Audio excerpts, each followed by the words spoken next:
नमस्कार बच्चों, स्वागत है आप सबका। बच्चों आज हम लोग UP triple SC PAT 2025 exam की तैयारी के लिए मैथ डीआई का प्रैक्टिस सेट नंबर 4 लेकर आया हूँ। और आज हम लोग डीआई का प्रैक्टिस सेट नंबर 4 हल करेंगे और बड़े ही अच्छे तरीके से आपको समझना है क्योंकि डीआई से अकेले 20 नंबर के क्वेश्चन पूछे जाते हैं और 20 नंबर के जो अंक हैं ये आपको अपनी मुट्ठी में करने हैं, ठीक है? तो बच्चों शुरुआत करते हैं, आइए हमारे साथ। चलिए बच्चों शुरुआत करते हैं अपने पहले प्रश्न की। बच्चों इस ग्राफ में हम लोग 1 से 5 तक प्रश्नों को हल करेंगे। तो हमारा ग्राफ में क्या है प्रश्न? प्रश्न दिए गए ग्राफ पर आधारित है। इन प्रश्नों के उत्तर दें। ग्राफ में एक परीक्षा में 7 छात्रों के इतिहास और भूगोल के अंकों का अनुपात दर्शाया गया है। तो यहाँ पर बच्चों जो ये आपको अंक दे रखे हैं 0.65, 0.85, 0.35, 1.25, 1.4, 0.95 और 1.55। इसका मतलब ये है ये सारा मान रेशियो में दे रखा है। अब 0.65 का मतलब क्या हुआ? इसको हम लोग क्या लिखेंगे 65/100, 65/100। तो इसमें हमें ऊपर वाला जो मान है ये हिस्ट्री का है, नीचे वाला ज्योग्राफी का है। इसी प्रकार से दूसरा मान दे रखा है 0.85। इसको हम लोग क्या लिखेंगे 85/100। इसमें हमारा ऊपर वाला हिस्ट्री है और नीचे वाला ज्योग्राफी है। अगला मान दिया है 0.35, 0.35। इसमें देखिए ऊपर वाला आपका 35 जो है हिस्ट्री है और नीचे वाला ज्योग्राफी। ये हिस्ट्री है और ये ज्योग्राफी है। इसी प्रकार से अगला मान दिया है आपका 1.25। इसमें आपका 125 बटे इसको 100 लिखेंगे। तो ये आपका ऊपर वाला हिस्ट्री है और नीचे वाला ज्योग्राफी है। अगली संख्या आपकी दे रखी है 1.4। इसमें आपका इसको हम लोग 14 बटे कितना लिखेंगे 10। तो ये हमारा हिस्ट्री है और ये वाला हमारा ज्योग्राफी है। अगली संख्या आपकी है 0.95।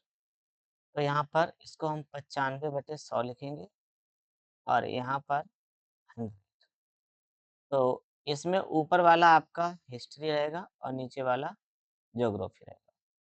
एक और बचा आपका 1.55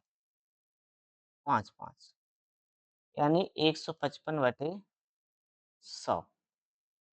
तो यहाँ पर ऊपर वाला हिस्ट्री है और नीचे वाला आपका क्या है? ज्योग्राफी है, ठीक? अब देखो प्रश्न में क्या पूछा गया है कि कितने छात्रों ने भूगोल की अपेक्षा इतिहास में ज़्यादा अंक अर्जित किए? अब इतिहास है ऊपर वाला, इतिहास में ऊपर देखिए कहाँ पे? एक तो ये आपका हो गया, एक यहाँ पर है देखिए 2 नंबर और एक ये है 3, एक ये है 3। 3 छात्र ऐसे हैं जिन्होंने भूगोल की अपेक्षा इतिहास में ज़्यादा अंक प्राप्त किए, यानी कि यहाँ पर विकल्प नंबर बी सही है, ये वाला आपका बिल्कुल क्लियर है। बताइए क्या आप सबको क्लियर हुआ अच्छे से?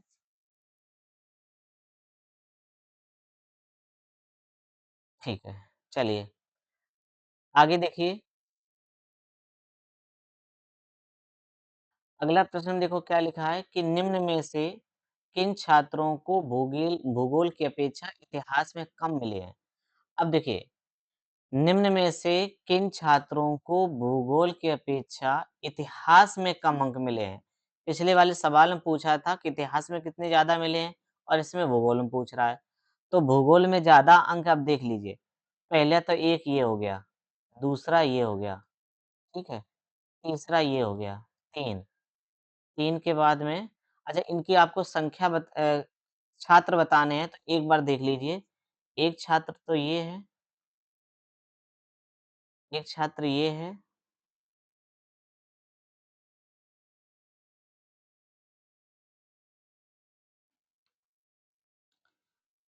एक छात्र, 2 छात्र, यानी कि एक छात्र हो गया ये दूसरा छात्र हो गया, ये तीसरा छात्र हो गया, 1, 2, 3। इसके बाद में कौन होगा? ये वाला। इसके बाद में छठवां 1, 2, 3 और 6 ये वाला आपका आंसर सही है। यहाँ पर देखिए 1, 2, 3, 6 विकल्प नंबर कौन-सा हो जाएगा? बी। ये नंबर पहला छात्र देखो ये हो गया, दूसरा छात्र ये हो गया, तीसरा छात्र ये होगा। 3 छात्र तो ये लगातार हो गए और चौथा छात्र ये छठा वाला है। जिसमें नीचे वाला मान ज़्यादा है, वो आपका ज्योग्राफ़ी का है, ठीक है?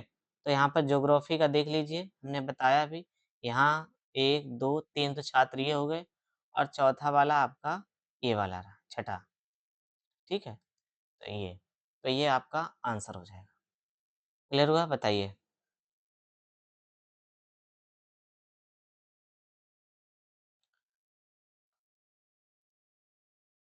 चलिए, अगले प्रश्न चलते हैं। अगले प्रश्न में देखिए क्या बच्चों पूछा गया है? चलिए बच्चों, अगले प्रश्न 3 नंबर पे चलते हैं। प्रश्न नंबर 3 में देखो क्या कहा गया है?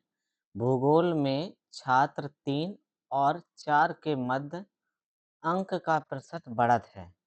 अब देखिए भूगोल में इन्होंने कहा कि छात्र 3 और छात्र 4 चूँकि छात्र 3 और छात्र 4 को आप देखोगे, ये जो मान दे रखे हैं, ये आपके रेशियो में दे रखे हैं। काय में दे रखे हैं? रेशियो में। और इनमें से किसी का मान हमें पता नहीं है। और रेशियो में जब तक किसी एक का मान पता ना हो, तो दूसरे का मान निकालना संभव नहीं होता है। तो चूँकि इसका किसी का छात्र का यहाँ कोई भी मान नहीं दे रखा है, तो ये रेशियो में दे रखा है इसलिए इसको हल नहीं कर सकते हैं। इसको हल करना पॉसिबल नहीं है। यहाँ पर आँकड़े अपर्याप्त यानी विकल्प नंबर डी बिल्कुल सही होगा, ठीक है? इसके आँकड़े अपर्याप्त हैं। चलिए, अगले प्रश्न पे चलते हैं। सवाल नंबर 4 अब सवाल नंबर आप 4 को देखिए बच्चों। इसमें कहा गया है कि इतिहास या भूगोल के अधिकतम अनुपात और न्यूनतम अनुपात का अंतर बताइए। तो इतिहास के भूगोल इतिहास या भूगोल के अधिकतम और न्यूनतम अनुपात का अंतर बताइए। अब देखिए यहाँ पर उसने ये क्लियर नहीं कहा है कि हम किस छात्र का अंतर बताना है। इतिहास या भूगोल के अधिकतम और न्यूनतम का अंतर अच्छा अधिकतम और न्यूनतम का देख लिए। देखिए इसमें सभी में अगर आप देखेंगे तो ये आप न्यूनतम मान दे रखा है और अधिकतम मान सबसे ज़्यादा कौन-सा है? ये अधिकतम है। तो 1.55 ये मान अधिकतम है और इसमें से हम घटा देंगे 0.35 तो हमारे पास कितना बचेगा? 1.20 बचेगा, ये हमारा आंसर होगा। विकल्प नंबर कौन-सा सही है? डी वाला, एकदम करेक्ट। बताइए, तो इस ग्राफ के 5 क्वेश्चन थे, पाँचों क्वेश्चन बहुत ही आसान थे और पाँचों क्वेश्चन आराम से हम लोगों ने सॉल्व कर लिए हैं। चलिए, अगले प्रश्न पे चलते हैं, प्रश्न नंबर अभी एक प्रश्न और है इसमें, प्रश्न नंबर 5 देखिए, छात्र 4 को भूगोल में 60 अंक मिले। अब देखो यहाँ पे क्लियर कर रहा है। छात्र 4 जो है, इसको भूगोल में 60 अंक मिले। छात्र चौथा कौन-सा? ये और इसका मान ये दे रखा है, 1.25 और बटे में 100 तो इसको हम लोग 1.25 आपका जो दे रखा है मान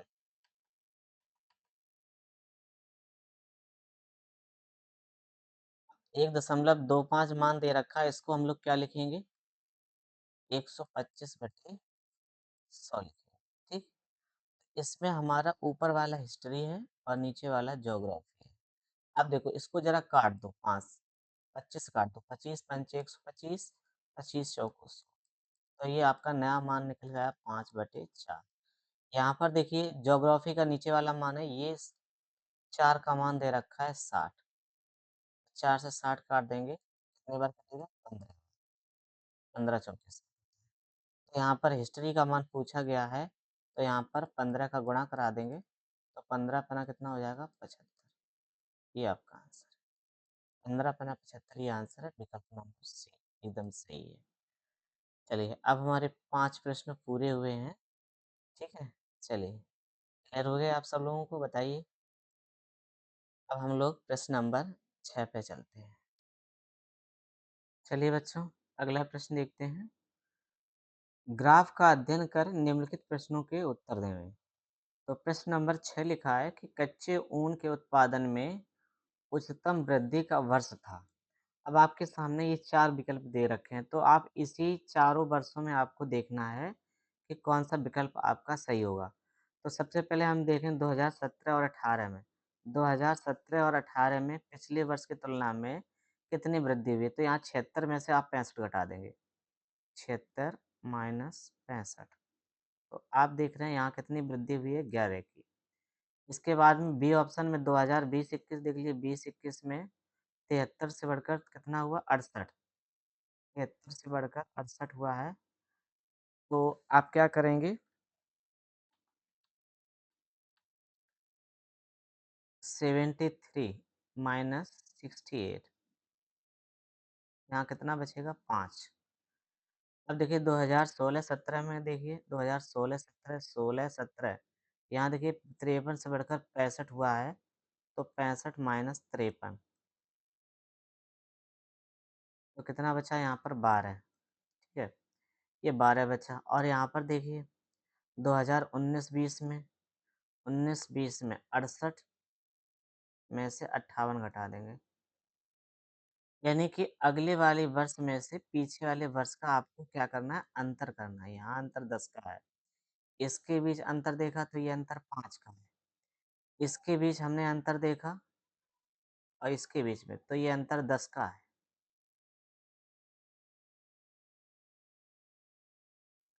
सॉरी 11 का है। यहाँ पर 11 का अंतर है, ठीक है? और यहाँ पर अंतर कितने का है? ये है आपका 12। तो उसने पूछा था कि कच्चे ऊन के उत्पादन में उच्चतम वृद्धि का वर्ष कौन-सा था? उच्चतम वृद्धि सबसे ज़्यादा यहाँ हुई 53 से बढ़कर 65 हुआ है, यानी 65 वाले में। 2016 और 17 में यहाँ बच्चों सबसे ज़्यादा वृद्धि हुई है। तो यहाँ पर विकल्प कौन-सा सही हो जाएगा? आपका सी विकल्प बिल्कुल सही हो जाएगा, ठीक है? आंसर सही कौन-सा है? सी। क्लियर है सबको? बताइए किसी को कोई दिक्कत हो तो बताएँ। एकदम क्लियर है? क्रिस्टल क्लियर है बिल्कुल? हाँ जी।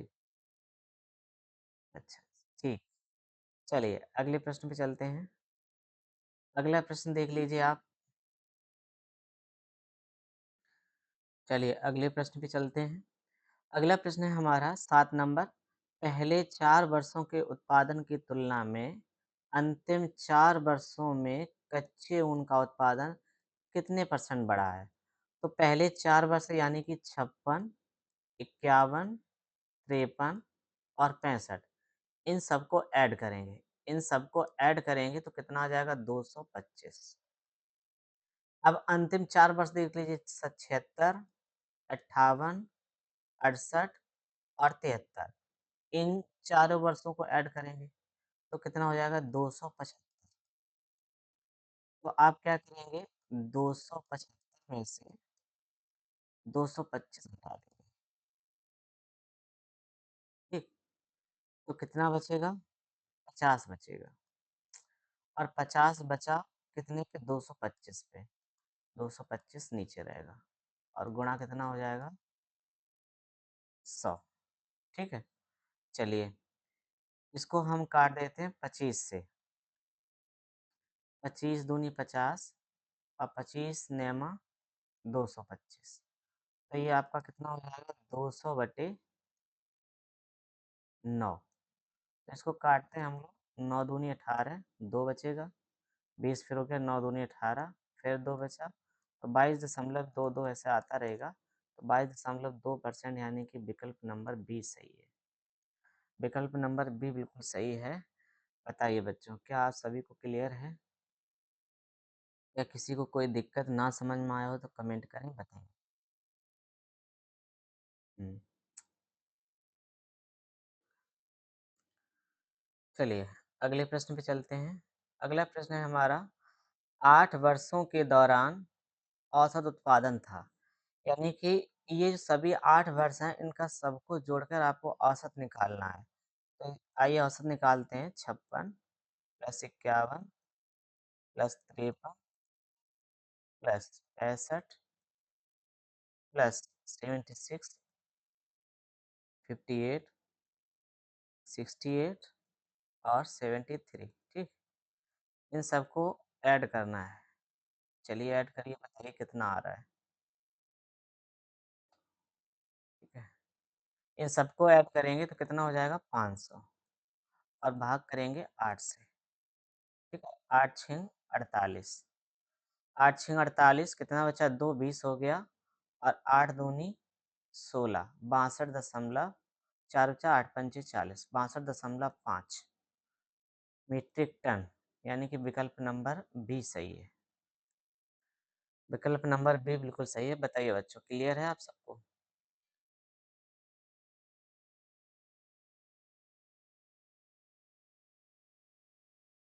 बताइए। चलिए, अगले प्रश्न पे चलते हैं। अगला प्रश्न हमारा 9 नंबर का है। उत्पादन में पिछले वर्ष की तुलना में अधिकतम प्रतिशत घटत किस वर्ष रही है? तो उत्पादन में पिछले वर्ष की तुलना में अधिकतम प्रतिशत घटत किस वर्ष रही है? ये प्रश्न है पूछा गया है। तो देखो यहाँ पर 56 से घटकर 51 हुआ। यहाँ घट कमी हुई है कितने की? 4 की। इसके बाद में यहाँ वृद्धि हुई है, यहाँ भी वृद्धि हुई है, यहाँ भी वृद्धि हुई है। यहाँ देखिए फिर 2 यहाँ भी कमी हुई है। यहाँ कितने की कमी हुई है? 16 की। और यहाँ वृद्धि, यहाँ वृद्धि। तो हमें वृद्धि को नहीं देखना है, हमें कमी को देखना है। तो कमी में ये न्यूनतम कमी, ये अधिकतम कमी है। तो यानी कि 18-19 में सबसे ज़्यादा कमी हुई है, तो कमी आपसे पूछी गई थी। तो यहाँ पर 18-19 ए विकल्प सही है, ये वाला। ठीक है बच्चों? बताइए क्लियर हुआ सबको? देखिए, यहाँ पर जैसे इसमें पूछा गया है प्रतिशत, अगर प्रतिशत निकालना चाहो तो भी आपका यही आएगा, यही वाले वर्ष जो है इसका अधिकतम रहेगा क्योंकि देखने में लग रहा है। अगर नहीं है तो आप क्लियर करके निकाल सकते हैं। यहाँ पर अंतर 5 का है, 5 का अंतर कितने पे? 56 पे और गुणे 100। इसको आप हल करेंगे तो लगभग में 50 बार कटेगा 2 से, ये 28 बार कटेगा। है ना? 2 से और काट देंगे इसको, 2 से और काट देंगे या सीधा आप 14 से काट सकते थे इसको, ठीक? 4 से या 2 से काटेंगे तो कितना आ जाएगा? 14। यहाँ 2 से काटेंगे कितना आएगा? 25। 125 बटे कितना आ जाएगा? 14। तो लगभग में 8.928% करीब आ जाएगा ये, ठीक है? और दूसरा आपका मान दे रखा है कितना ये? अंतर यहाँ पे 18 का था, 18 का अंतर कितने पे? 76 पर और गुणे 100। तो इसको आप हल करेंगे तो आपका कितना आ जाएगा? 2 से काट देंगे या 4 से काट दो इसे, 4 पच्चीस हम 100 और 4 से कटेगा, 4 एका 4, 4 दूनी 25 कट जाएगा, ठीक है? तो इसको आप हल करेंगे तो आपका लगभग में कितना मान आ जाएगा? 23.6%। तो यहाँ पर देखिए इससे ये मान ऑलरेडी ज़्यादा दिख रहा है, तो आपका जो 18-19 जो वर्ष है यही इसी का प्रतिशत जो है वो अधिकतम रहेगा, ठीक है? चलिए अगले प्रश्न चलते हैं। अगला प्रश्न लिखा है कि 2014 और 15 में कच्चे ऊन का उत्पादन और 2019-20 में उत्पादन का कितना है?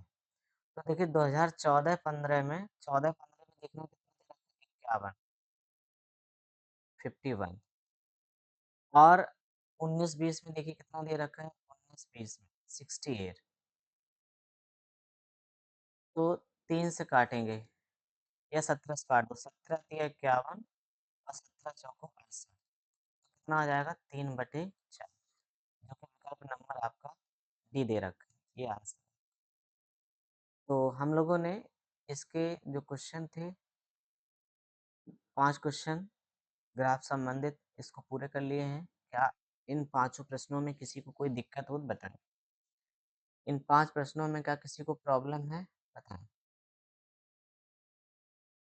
चलिए बच्चों, अगले प्रश्न पे चलते हैं।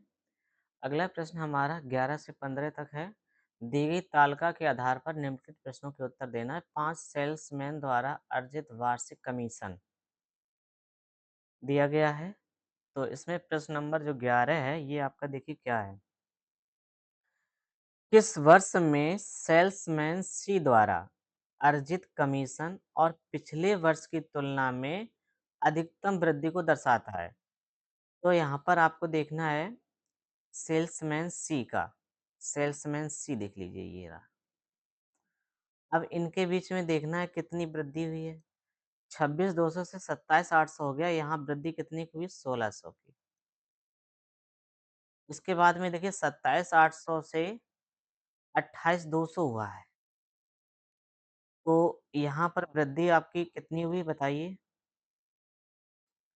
ये वृद्धि कितनी दर्शा रहा है? 400 की। कितनी वृद्धि है ये? 400 की वृद्धि है, ठीक है? इसके बाद में यहाँ देखिए, इसके भी में वृद्धि कितने की है? 900 की है। यहाँ देख लीजिए, ये वृद्धि कितनी की है? 300 की है। और यहाँ पर देखेंगे, तो ये वृद्धि आपकी 600 की है। अब प्रश्न आपसे ये कह रहा है कि पिछले वर्ष की तुलना में अधिकतम वृद्धि कहाँ दर्शाई जा रही है? तो पिछले वर्ष यानी 2000 से 2015 के बीच में जो वृद्धि दर्शाई जा रही है, वो 2016 में दर्शाई जा रही है। 2016 में, जो कि विकल्प नंबर ए सही है। बताइए, क्या आप सभी लोगों को ये बात समझ में आई, क्लियर हुआ? यहाँ पर वृद्धि सबसे ज़्यादा 2015 से 2016 के बीच में हुई है, तो वृद्धि हुई कहाँ पर? 2016 में। तो यहाँ पर आपका जो विकल्प नंबर ए दे रखा है 2016 वो बिल्कुल करेक्ट है। क्या आप सभी लोग समझ पाए? बताइए। चलिए बच्चों अगले प्रश्न पे आते हैं। अगला प्रश्न है हमारा, वर्ष 2018 में बीका कमीशन और पाँचों सेल्समैन के उसी वर्ष के कुल कमीशन का लगभग कितना प्रतिशत था? तो यहाँ पर देखिए सेल्समैन बी की बात कर रहा है और वर्ष 2018 की बात, ठीक है? तो यहाँ पर 2018 में बी का मान कितना था? 28,000 और ये पाँचों सेल्समैनों का योग यहाँ दे रखा है आपका। योग करना नहीं, ऑलरेडी योग दे रखा है। तो आपको क्या करना है, इसका प्रतिशत निकालना है, तो 28,000 बटे 1,46,960 और गुणे 100, ठीक है? चलिए यहाँ से एक जीरो से एक जीरो ये कटा लेते हैं और 4 के पहाड़ा से कटाते हैं इसको। 4 तिया 12, 2 बचा 26 हो गया, 4 छीक 24, 2 बचा 29 हो गया, 4 सत्ते 28, 1 बचा, 4 चौक 16 और यहाँ पर देखिए 4 से काट देंगे, 4 सत्ते 28, तो ये 700। अभी 2 से और कटता दिखाई दे रहा हमें, 2 एकम 2, 2 अट्ठे 16 और 2 तिया 6 और 2 सत्ते 14 और 2 से ये काटेंगे तो ये 350 बार कटेगा, ठीक है? चलिए, अब इसका आपको गुणा करा के इसको हल करेंगे तो लगभग जो इसका आपका आंसर हो जाएगा 19.05,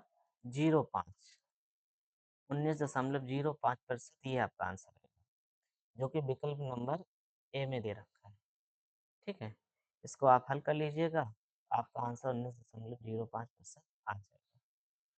बताइए क्या क्लियर है सब? Any problem? चलिए अगले प्रश्न पे चलते हैं। अगला प्रश्न है बच्चों कि किस सेल्समैन का 2008 में कमीशन और 2015 की तुलना में उच्चतम वृद्धि को दर्शाता है? तो यहाँ पर देखिए 2015 देख लीजिए, ये रहा। 2018 ये रहा। इस इनके बीच में आपको क्या करना है? अंतर करना है। तो यहाँ पर देखेंगे अंतर आपका कितना दिखाई दे रहा है? 2450 का। ये अंतर कितने का है? 2400, 2450 यहाँ लिख देंगे, ठीक है? अब इनके बीच में देखिए अंतर कितने का है? बी के बीच में, क्योंकि पांचों सेल्समैन का आपको देखना है, इनके बीच में अंतर कितने का है? तो यहाँ देखिए अंतर 1150 का है। इसके बीच में अंतर देखना है आपको, तो यहाँ पर आप अंतर देखेंगे तो 2900 का है। इनके बीच में अंतर देखेंगे डी में, डी वाले में अंतर आपका कितना है? 2210 का, 2210 का। और ई वाले में देखेंगे, ई वाले में, तो आपको सीधा-सीधा कितना अंतर दिखाई दे रहा है? यहाँ पर अंतर आपका है 1360 का। तो प्रश्न में कहा था कि किस सेल्समैन का 2018 के कमीशन में और 2015 की तुलना में उच्चतम वृद्धि दर्शाया था। तो उच्चतम वृद्धि जो है, ये आपका देखिए सेल्समैन सी का है। सेल्समैन सी का है जो कि विकल्प नंबर डी में दे रखा है। कितना है? 2900 का। 2900 का अंतर है, ये आपका आंसर सही है। बताइए, क्या सबको क्लियर हुआ? कोई प्रॉब्लम हो तो बताएं बच्चों। चलिए अगले प्रश्न पे आते हैं। क्वेश्चन नंबर 14, निम्नलिखित में से किस वर्ष में किसी भी सेल्समैन द्वारा अर्जित उच्चतम और न्यूनतम कमीशन का अंतर अधिकतम है? तो यहाँ पर देखिए ये सभी सेल्समैन्स में आपको देखना है, सेल्समैन ए में देखना सबसे अधिकतम मान क्या है? ये देखिए दे रखा है 29,800। और सबसे न्यूनतम मान अगर देखा जाए तो ये आपका है 24,600। ठीक है। तो अगर यहाँ अंतर करेंगे तो अंतर बताइए कितने का है? अंतर आपका देखिए है 5200 का। ठीक है, 5200 का अंतर है। इसके बाद में अब देखना है आपको बी में सबसे अधिकतम मान कौन-सा है? 29,000 है। ये सबसे अधिकतम मान है। और सबसे न्यूनतम मान इसमें देखेंगे तो हमें ये 26,850 दिख रहा है। 26,850 दिख रहा है, ठीक है? तो इसमें जो अंतर आएगा बताइए कितने का अंतर है? यहाँ पर घटाइए, इसमें घटाइए आप। तो कितना हो जाएगा? 1150, 1150 का अंतर है, ठीक है? इसके बाद में सेल्समैन सी में देखिए सबसे अधिकतम मान आपको क्या दिखाई दे रहा है? 30,000। ये अधिकतम मान है। सबसे न्यूनतम मान अगर देखा जाए तो 26,200। 26,200 सबसे न्यूनतम है तो इसको हम घटाएँगे तो कितना बचेगा? अंतर करेंगे। 30,000 में से 26,200 घटाओ, 3800 बचेगा। ठीक है? ये मान आ गया आपका 3800। अब यहाँ पर देखना है आपको डी में, डी में सबसे अधिकतम मान आपका कौन-सा दे रखा है? ये 32,000। ये 32,000 आपका अधिकतम, 32,000 आपका अधिकतम मान हो गया। अब हमें देखना है इसका न्यूनतम मान। तो न्यूनतम मान आप देख रहे हैं, न्यूनतम मान आपका कौन-सा है? सबसे 27,850 ये आपका न्यूनतम मान है, ठीक है?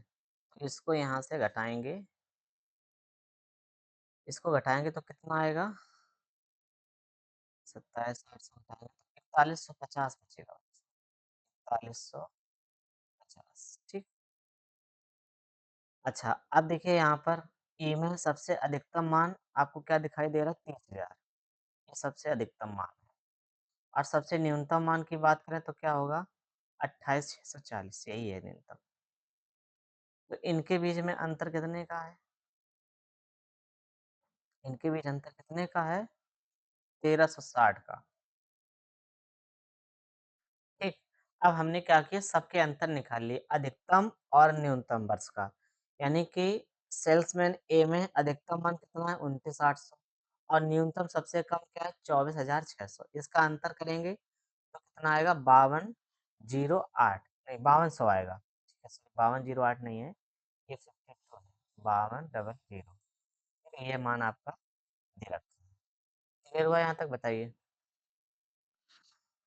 तो इसमें प्रश्न में आपसे पूछा था कि किस वर्ष में किसी भी सेल्समैन द्वारा अर्जित उच्चतम और न्यूनतम कमीशन का अंतर अधिकतम है। तो अधिकतम अंतर दिख रहे हो आप पे 2019 वाले वर्ष में, 2018-19 में है, ये सबसे अधिक अंतर है 5200 का, इतना अंतर कहीं भी नहीं है, ठीक है? तो यहाँ पर वर्ष पूछ रहा था तो वर्ष जो है 2019 है, 2019 ये न्यूनतम अधिकतम का अंतर है। तो यहाँ पर वर्ष ही पूछा गया तो विकल्प नंबर आपका सी सही है, ये वाला आंसर। क्लियर है सबको बताओ? कोई दिक्कत हो तो बताओ भाई? चलिए अगले प्रश्न पे चलते हैं। 15 नंबर, वर्ष 2019 में सेल्समैन डी द्वारा अर्जित कमीशन ए द्वारा अर्जित क अर्जित कमीशन का लगभग कितना प्रतिशत है? तो यहाँ पर आपको ये दे रखा है। तो यहाँ पर आप देख रहे हैं कि वर्ष 2019 में आपको देखना है, 19 आपका ये रहा। तो ब सेल्समैन डी का मान कितना है? 29,800। सेल्समैन ए, ए कितना है? 24,600। तो 29,800 बटे कितना हो जाएगा? 24,600 और बड़ा कितना हो जाएगा? 100। इसको आपको क्या करना है? हल करना है। तो ये आपको हल करोगे तो कितना आ जाएगा? यहाँ देखिए 2 जीरो से ये 2 जीरो कैंसल हो रहे हैं, 2 के पाड़े से इसे काट दो और 123 बार कटेगा, ये कटेगा, 2 एकम 2, 2 चौके 8, 2 नौ 18, 149 बार कटेगा, ठीक है। अब तो ये कटता हुआ दिखाई नहीं दे रहा है, 3 2 5 1 6 9 5 14। तो आप क्या करेंगे यहाँ पर? 149 बटे 123 करेंगे, ठीक है। इसका इसमें भाग लगाएंगे तो 121 दशमलव बच्चों 14 लगभग में जाएगा, 14%, ठीक है। 121.14% जाएगा, जो कि किसी भी विकल्प में नहीं दे रखा है, जो कि किसी भी विकल्प में नहीं दे रखा है। तो ये आपका आंसर हो जाएगा। बताइए, क्लियर है सब? चलिए बच्चों, अगले प्रश्न पे चलते हैं। तो प्रश्न 16 से 20 को हल करना है। दी गई तालिका या सारणी का ध्यानपूर्वक अध्ययन करें तथा निम्नलिखित प्रश्नों के उत्तर दें। विभिन्न महीनों में 4 शेयर ब्रोकर में खुले खातों की संख्या सैकड़ों में है। तो यहाँ पे आप देख रहे हैं बच्चों, प्रश्न क्या है कि 16 नंबर, निम्नलिखित में से किस महीने में खुले खातों की संख्या की औसत संख्या अधिकतम है? तो आइए देखते हैं। मई के महीने में पहले जोड़ते हैं, 25, 22, 30 और 35। ये टोटल कितना हो रहा है? 112। 112 में आप 4 से भाग लगाएँगे तो कितना आ जाएगा? 4 दूनी 8, 4 अट्ठे 32, 28 आ जाएगा, ठीक है। चलिए अगले इसको जोड़ते हैं, 28, 18, 45 और 42। ये तुम्हारा कितना हो जाएगा? 133। 133 में 4 से डिवाइड करेंगे तो कितना आ जाएगा? 4 तिया 12, 33.25 आ जाएगा। 33.25। आइए इसको ऐड करते हैं, तो ये तुम्हारा टोटल कितना हो जाएगा? 135, 32, 50, 45, 162। 162 हो जाएगा। 162 में 4 से भाग लगाएँगे, तो ये कितना आ जाएगा? 4 चौको 16, 4 चौको 16, 4 पंचे 20, यानी 40 दशमलव कितना आ जाएगा? 5। और ये 65, 35, 30, 50 कितना हो रहा है? 180। 180 में क्या करेंगे? 4 से भाग लगाएँगे, तो ये तुम्हारा कितना जाएगा? 4 चौको 16, 4 पंचे 20, 45 बार जाएगा। और इसको जोड़ लेते हैं, तो ये कितना आपका सीधा-सीधा हो रहा है? 200। ये आपका 200 हो जाएगा। 200 में 4 से भाग लगाएँगे तो 4 पंचे 20, 50, ठीक है। तो औसत निकालने के लिए क्या किया जाता है कि इन सभी संख्याओं का योग करके और जितनी संख्याएँ हैं उसमें उतने का भाग लगा दो। यानी कि 4 संख्याएँ हैं, तो हम 4 का इसमें भाग लगा देंगे तो 100, टोटल योग 112 हुआ, 4 से भाग लगाया कितना है? 28। यही क्रम सभी महीनों में करना है। अब प्रश्न पूछ रहा था किस महीने में खुले खातों की औसत संख्या महत्तम है, महत्तम मतलब अधिकतम है। तो आप देख रहे हैं सबसे अधिकतम यहाँ 28 है, यहाँ 33.25 है, यहाँ 40.5 है, यहाँ 45 है और यहाँ पर 50 है। तो सितंबर के महीने में सबसे ज़्यादा है, सितंबर के महीने में। तो यहाँ पर विकल्प नंबर बी जो दे रखा है, सितंबर का महीना, ये आपका आंसर है, ठीक है। यहाँ पे बी ऑप्शन बिल्कुल सही है। बताइए, क्या क्लियर हुआ सब? चलिए बच्चों, अगले प्रश्न पे चलते हैं। अगला प्रश्न हमारा कि अगस्त में खुले खातों की संख्या और जून में खुले खातों की संख्या से लगभग कितने परसेंट कम या ज़्यादा है? तो अभी हमने पीछे देखो बच्चों निकाला था यहाँ पर, अगस्त में अगस्त में खुले खाते कितने हैं? अगस्त में देखिए 180 हैं और जून में खाते कितने हैं? 133 हैं, ठीक है। अगस्त में 180 हैं और जून में कितने? 133 हैं।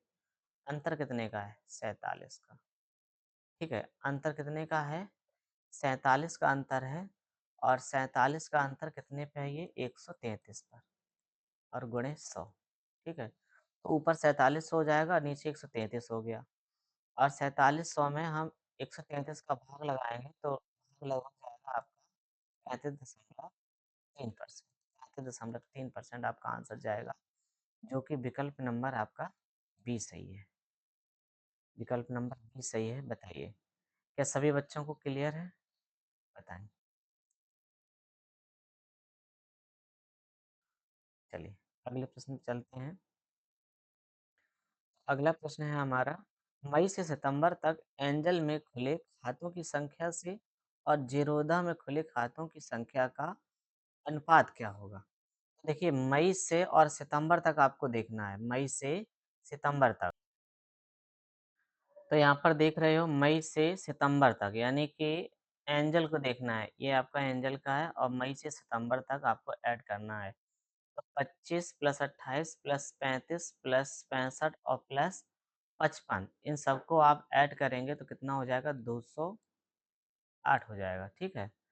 और ज़ीरोधा, ज़ीरोधा ये रहा 30, 45, 50, 35 और 40 इसका योग कितना हो जाएगा? 200, इसका योग 200 हो जाएगा, ठीक है? तो इसका रेशियो आपसे पूछा गया था तो 208 बटे कितना हो जाएगा? 200, 208 बटे कितना हो जाएगा? 200, इसे काट लीजिए 2 से, 104 आएगा, इसको काट लो तो आपका 100 आ जाएगा। तो 100 का भाग वैसे तो रेशियो 104 बटे 100 है, लेकिन विकल्प में ऐसा है नहीं। लेकिन 100 का भाग अगर 104 में आप देते हैं तो 2 अंक बाद दशमलव लग जाएगा। 1.04 विकल्प में डी में दे रखा है। ये आपका आंसर सही है। बताइए बच्चों, क्लियर हुआ? चलिए अगले प्रश्न पे चलते हैं। अगला प्रश्न है हमारा 19 नंबर का कि किस शेयर ब्रोकर में खुले खातों की औसत संख्या महत्तम है? तो आप सबसे पहले विकल्प में जो दे रखे एंजल का देख लिए, एंजल का भी हमने जोड़ रखा था, कितना आया था? 208 और ज़ीरोधा का भी हमने जोड़ रखा था, कितना आया था? 200, ठीक है? और शेर खान का जोड़ लो 22, 18, 32, 30 और 45 तो ये टोटल कितना हो रहा है? 147 और यहाँ पर कितना हो जाएगा इसका? 35, 42, 45, 50 और ये 60 तो ये आपका लगभग में ये कितना हो रहा है? 232, कितना हो रहा है? 232 और सभी में क्या करेंगे? 5 का भाग लगाएँगे, औसत निकालना है ना? अब संख्याएँ आपकी 5-5 होगी, देखो 1, 2, 3, 4, 5 इसमें क्या करेंगे? 5 से भाग लगाएँगे। तो यहाँ देखिए 5 चौको 20, 5 एकन 5 और 5 छक्का 30, 41.6 आ जाएगा। ये आ जाएगा 5 दूनी 10, 29.4 ये आपका कितना हो जाएगा?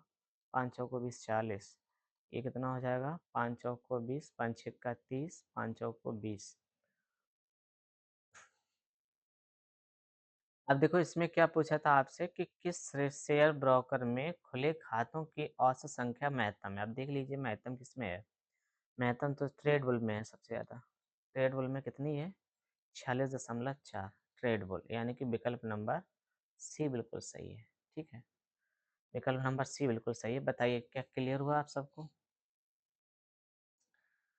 चलिए अगला प्रश्न क्या है आपका?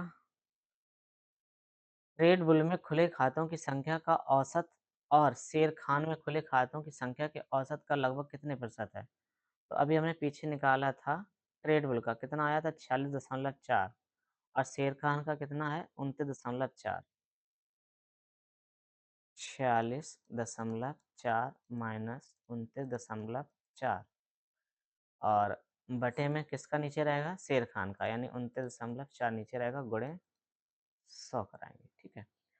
गुणे 100 कराएँगे, आइए इसको हल करते हैं। तो यहाँ पर देखो कितना बच रहा है आपका? ये तो 0 हो जाएगा और यहाँ पर कितना बचा? बताइए। ये आपका कितना बच रहा है? 17 और बटे 29.4 गुणे 100।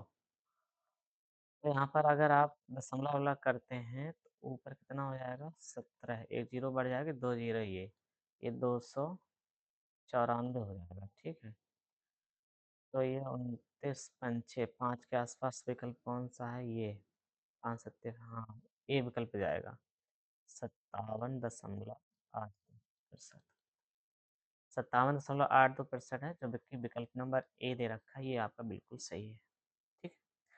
तो बच्चों, इसमें हमारे कुल 20 प्रश्न थे इस शीट में और हमने इन 20 प्रश्नों को हल कर लिया है और हमें पूरी उम्मीद है कि आप सभी को ये 20 प्रश्न बहुत अच्छे से समझ में आए होंगे। फिर भी आपको ऐसा लगे कि कोई प्रश्न आपको कम समझ में आया हो, तो वीडियो रिपीट कर कर दोबारा देख लें, ठीक है? देखिए, एक बार आप डीआई पढ़ेंगे, इतना अच्छे से समझ में नहीं आएगा, क्योंकि ये एक ऐसा चैप्टर है, इस पे जितनी ज़्यादा आप मेहनत करेंगे, जितनी ज़्यादा प्रैक्टिस करेंगे, लगाने का सेम तरीका है। कहीं अलग से कुछ भी नहीं है, अलग से कोई फ़ॉर्मूला नहीं लग रहा है, लॉजिक होता है। बस आप प्रश्न को ध्यान से पढ़िए और उसके अकॉर्डिंग प्रश्न को हल करने का प्रयास करिए, ठीक है? थोड़ा देखिए, इसमें क्या है कि जितना ज़्यादा आप प्रैक्टिस करेंगे, जितना ज़्यादा आप वीडियो देखेंगे, उतना ज़्यादा जितना ज़्यादा आपका कैलकुलेशन फ़ास्ट होगा, उतनी जल्दी आप प्रश्न को हल कर पाएँगे। अगर आप जल्दी से अंतर नहीं कर पाते हैं, घटा नहीं पाते, परसेंटेज नहीं निकाल पा रहे हैं, गुणा, भाग, घटाना नहीं कर पा रहे, तो आप सवाल को हल नहीं कर पाएँगे। कर भी पाएँगे तो बहुत ज़्यादा समय लगेगा, ठीक है? तो इसीलिए क्या है कि आप जितना ज़्यादा प्रैक्टिस करेंगे, उतना ज़्यादा आपके अंदर कैलकुलेशन करने की क्षमता बढ़ेगी, ठीक?